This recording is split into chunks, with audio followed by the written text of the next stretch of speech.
Justru capaian RTH yang dicanangkan oleh Pemda Kota Malang itu bahkan jauh turun lagi, capaian targetnya itu hanya sekitar 9%.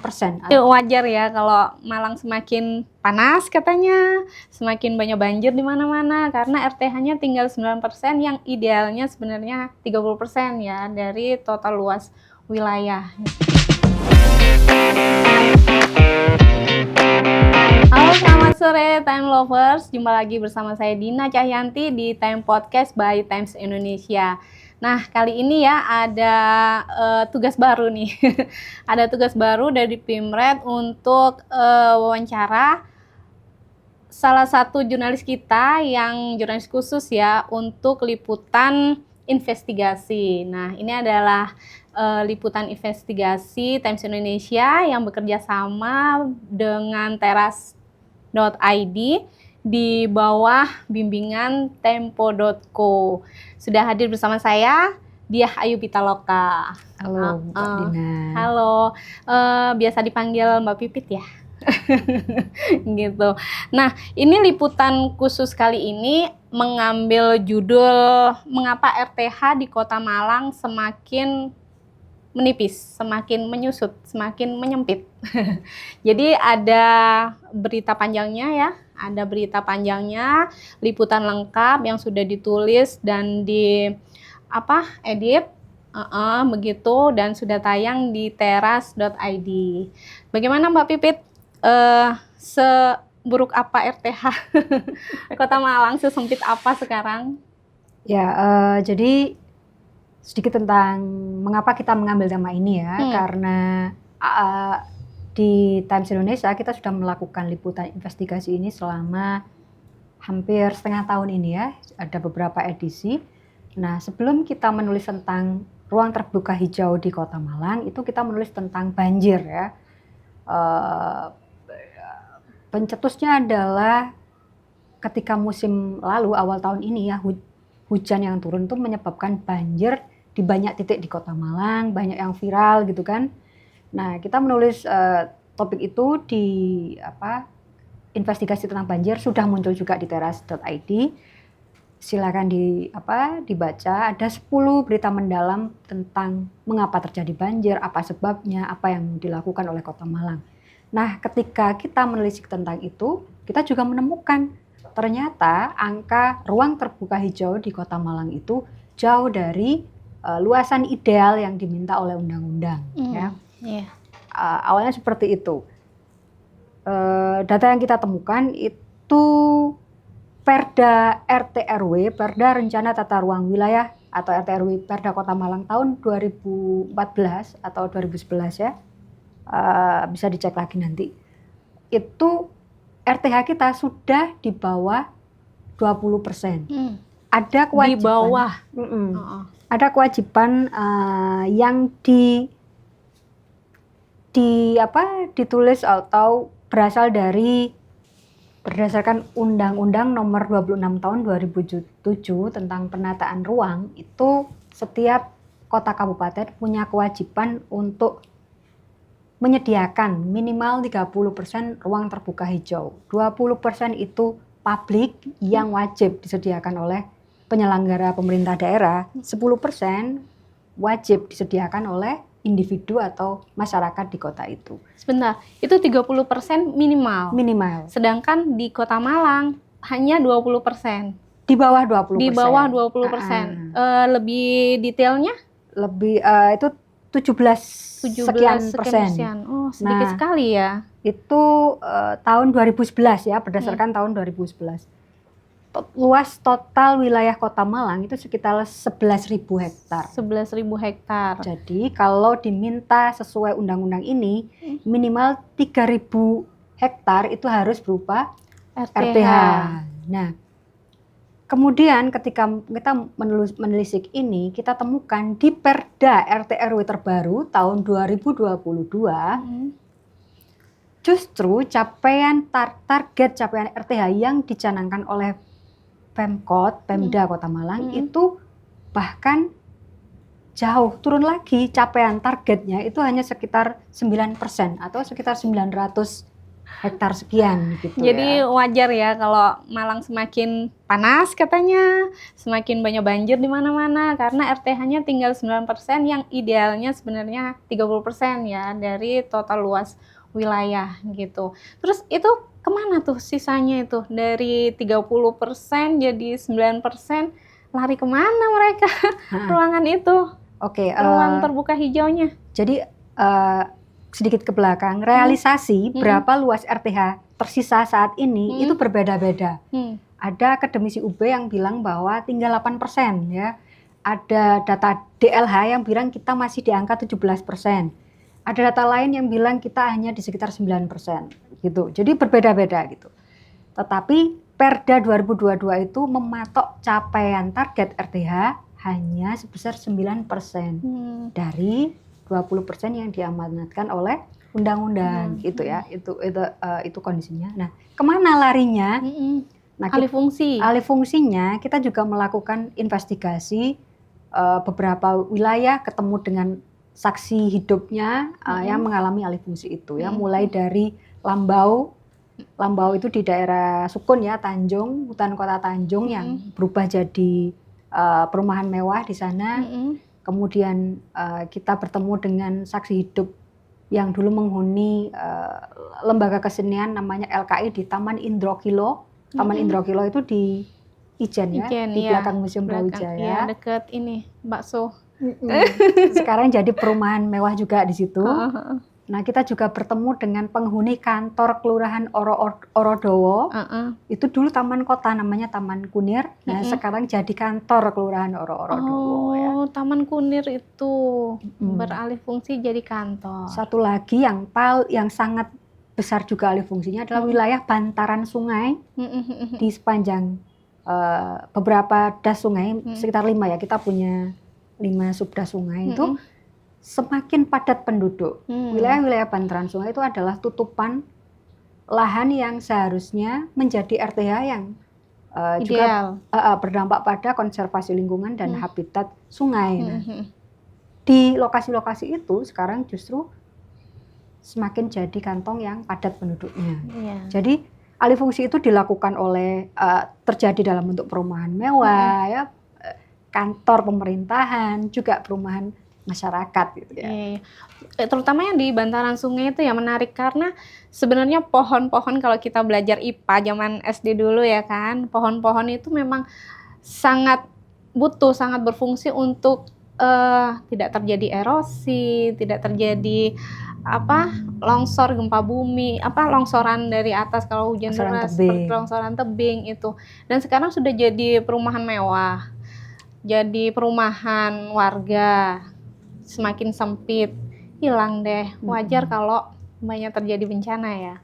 Terus solusinya apa sebenarnya kalau solusi tercepat yang bisa dilakukan oleh pemerintah? Ya, tadi kan ada nyebut bencana gitu ya. Jadi nggak bisa lepas tuh bencana sama apa yang kita lakukan gitu kan. Apa yang sudah terjadi, bentukannya kota akan menimbulkan bencana, itu selalu berkaitan kayaknya ya. Jadi ini lebih ke apa sih fungsinya RTH gitu ya. Jadi RTH ini adalah kajian akademis. Kenapa kok harus 30% gitu? Itu angkanya dari mana gitu kan? Itu sudah melewati kajian akademis sehingga masuk di Undang-Undang 2007 tadi tentang peruntukan wilayah tadi ya. Nah, kenapa 30% itu berkaitan dengan daya dukung dan daya tampung sebuah kota sehingga mampu berfungsi sebagai hunian tempat tinggal yang memberikan dampak maksimal kesehatan lingkungan kepada penghuninya. Nah, kalau RTH berkurang itu dampaknya apa? Sudah ada risetnya juga, sudah di liputan kita ya. Suhu kota Malang meningkat. Tahun 2025 itu suhu tertinggi kita 37 derajat Celcius.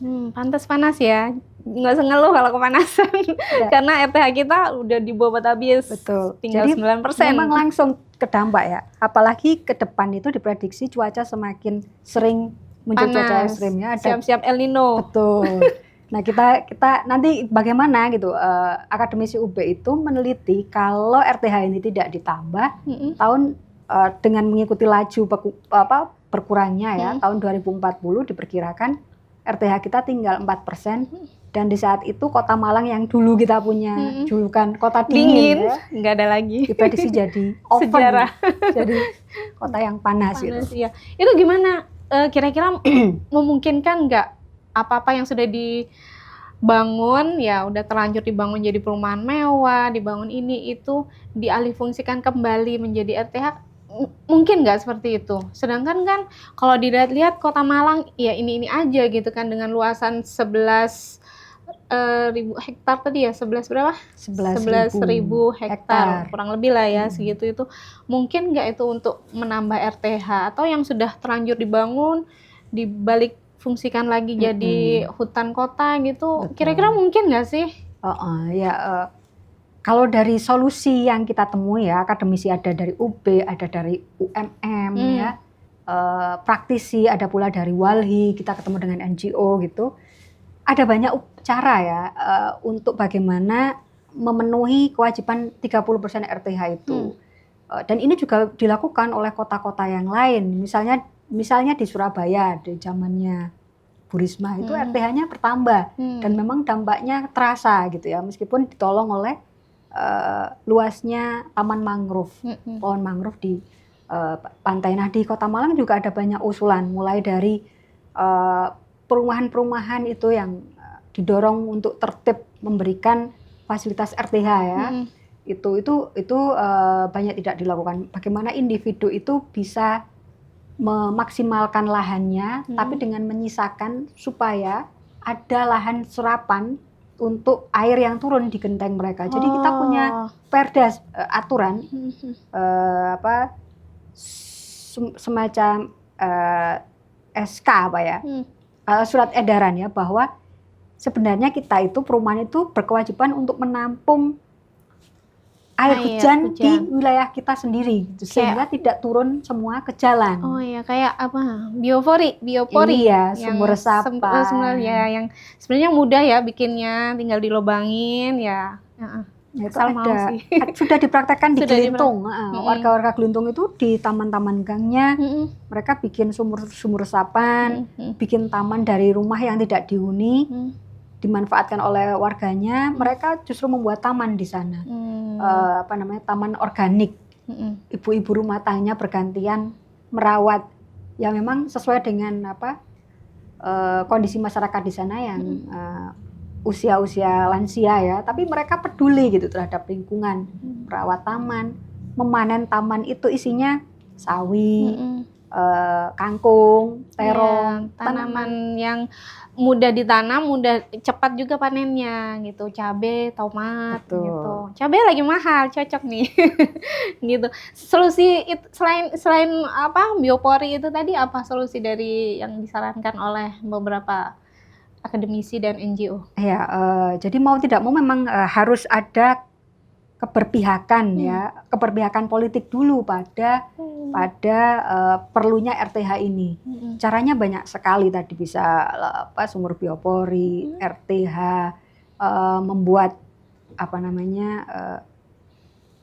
taman-taman gantung yang ada di gedung-gedung. Ngaruh ya, taman gantung tuh ngaruh ya? Itu memberikan, jadi teorinya adalah semakin banyak pohon itu akan berdampak pertama pada kesehatan, karena pohon-pohon ini menyerap polusi, ya, karbon dioksida. Sehingga ya kita jadi lebih irit, lebih efisien dalam menjaga kesehatan, nggak sakit-sakitan gitu kan. Kemudian juga berdampak pada suhu tadi. Tutupan-tutupan lahan ini berdampak untuk mengurangi suhu panas daripada jalan beton, jalannya aspal. Betul. Nah itu juga RTH juga berfungsi untuk menyerap, mempertahankan air. Jadi ada hak nih air untuk diserap oleh tanah. Betul.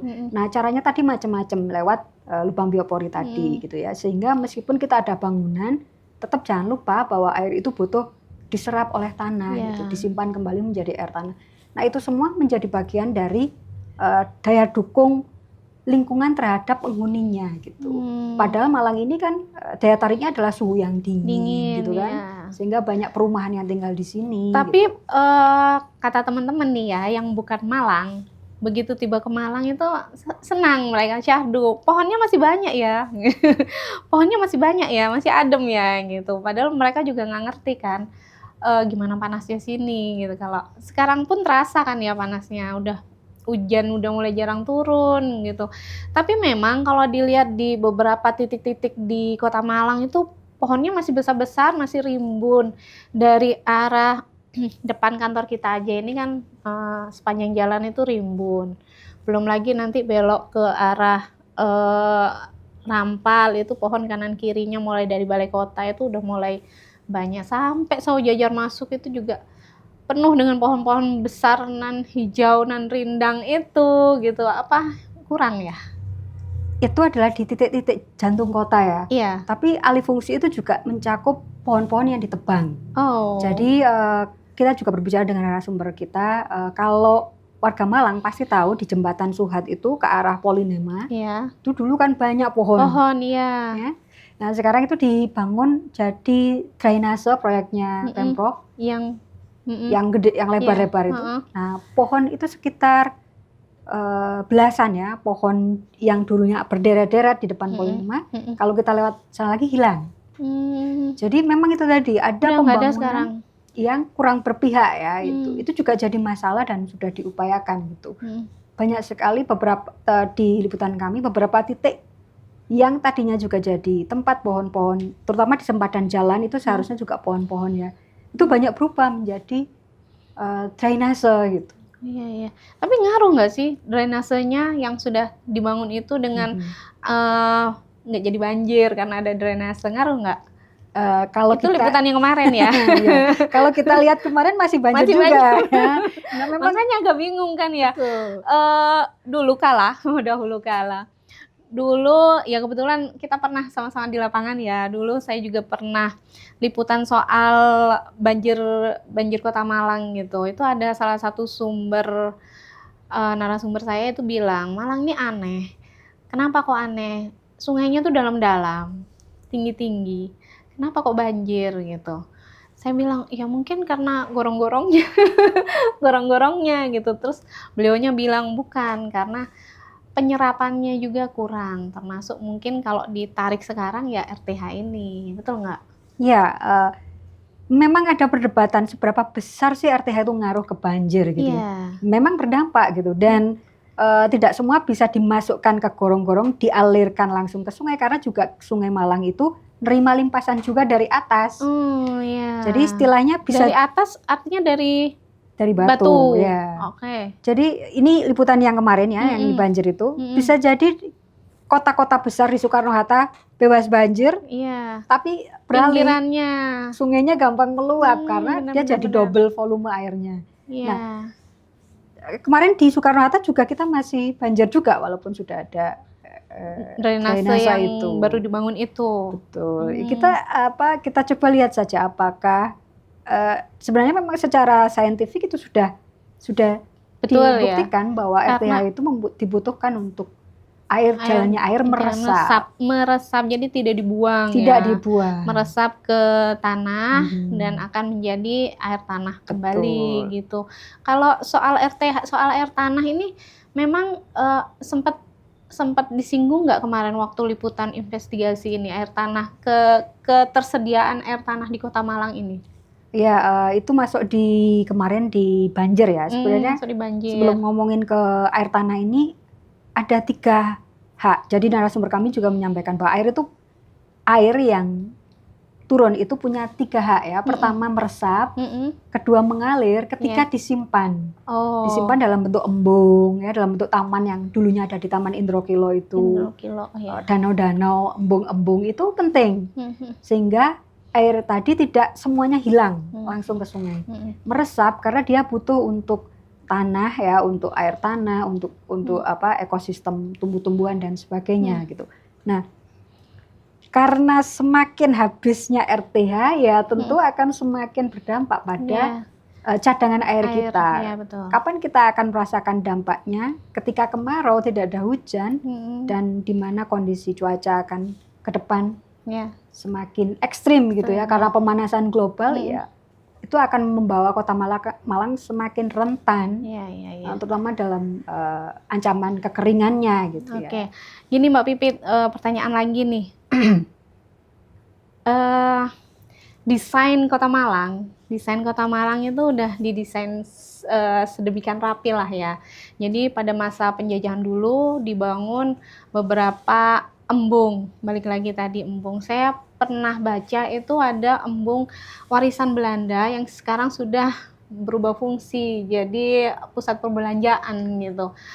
Dari liputan investigasi kemarin itu sempat disinggung nggak embung-embung itu, dan itu kan juga termasuk resapan gitu, penting juga, bahkan untuk RTH juga sebenarnya dibutuhkan gitu. Masih ada tersisa nggak kalau embung itu di Kota Malang? Iya, ada itu di liputan yang kemarin. Pemerintah bilang kita punya 2 titik embung, ya. Saya lupa, satu di daerah Kedung Gandang, satu lagi Bozem ya. Saya lupa di mana. Cuman dua itu saja yang tersisa. Di antara banyak embung yang memang dahulu, kalau kata sejarawan UM, memang desain Kota Malang itu sebagai kota taman. Ya. Setiap taman ada embung untuk menyimpan air sehingga air tidak meresap atau hilang, tapi juga disimpan di embung-embung itu.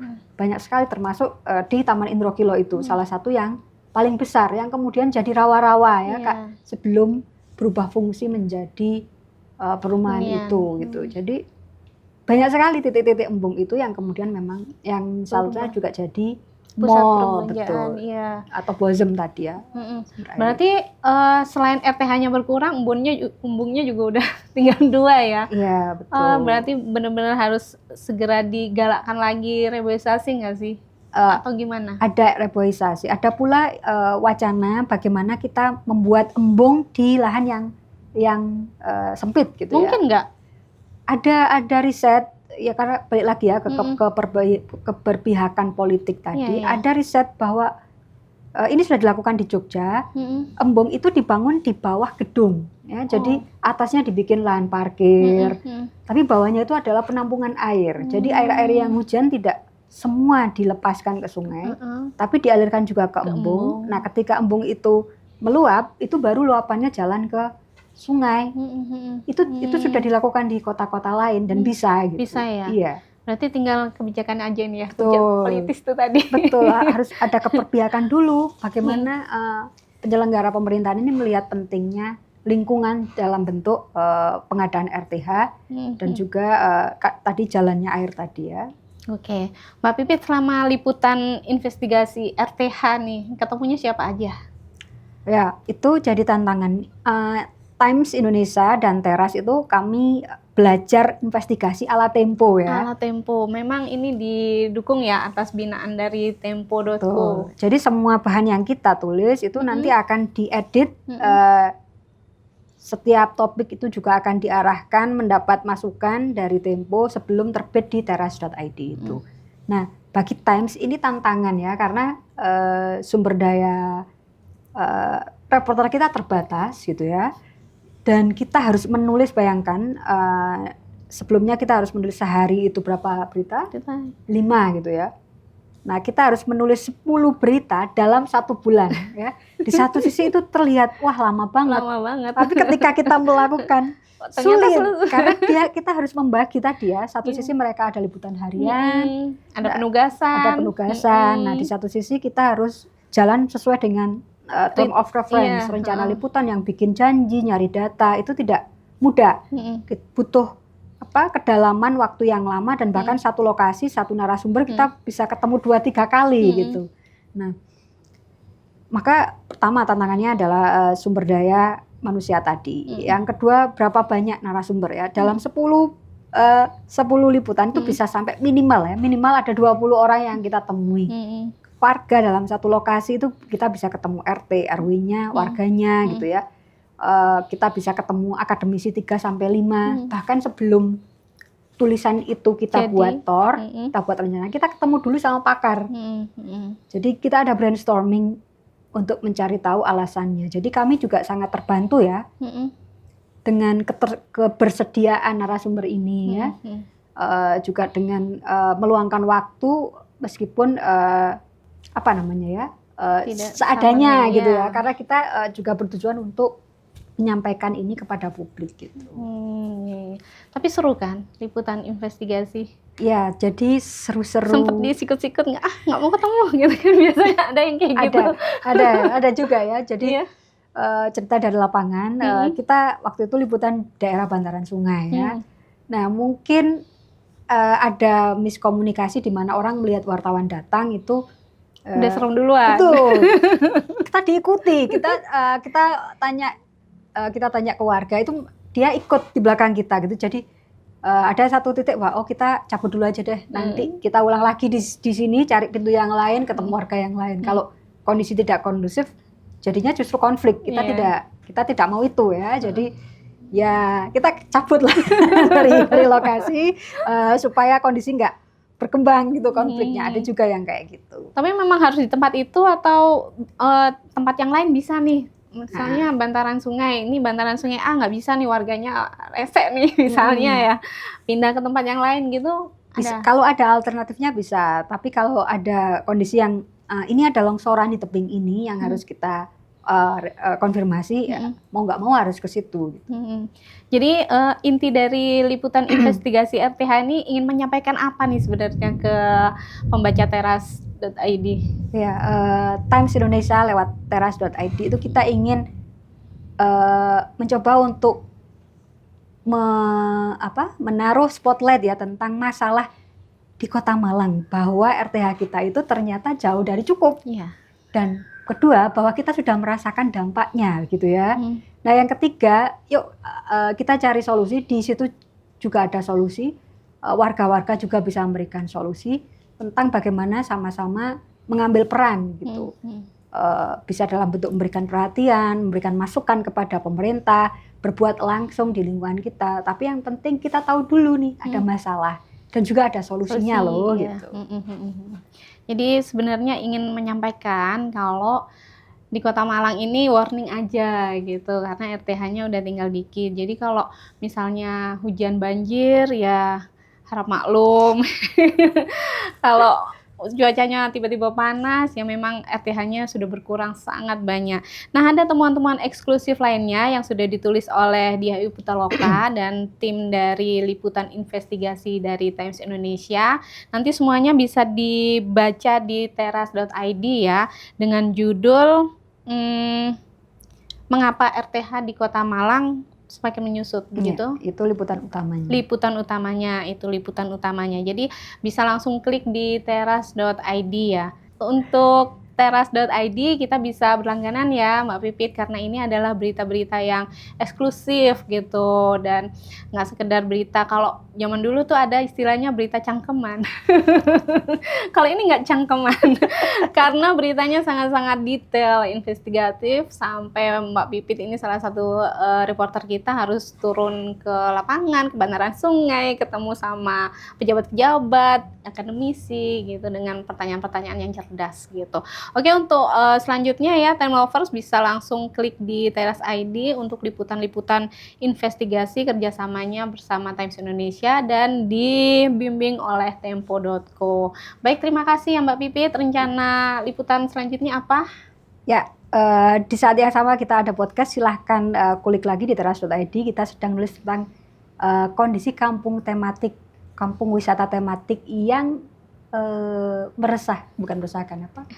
yang merisaukan ya, merisaukan di menggalaukan, bikin galau kondisi kampung wisata tematik. Iya, kalau kata Gensi galau gitu. Emang kenapa? Nanti di episode selanjutnya ya, di podcast liputan investigasi, nanti insya Allah bisa bareng saya lagi ya, kayaknya seru deh.